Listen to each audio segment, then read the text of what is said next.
Hello everyone, সবাই কেমন আছেন? আশা করি সবাই ভালো আছেন।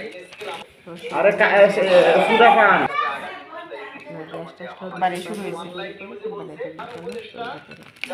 এখানে মুড়ি এবং চানাচুর, কাঁচামরিচ, বাদাম নিয়েছি আর নিয়েছি কিশমিশ। এভাবে মুড়ি মাখাটা খেয়ে দেখবেন, অসাধারণ লাগে।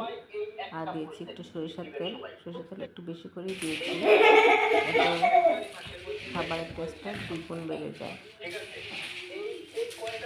প্রথমে ভেবেছিল যে এতগুলো মুড়ি মাখানো হয়েছে, খাওয়া হবে না, কিন্তু পরে যখন টেস্ট করলো তখন একেবারে ফিনিশ।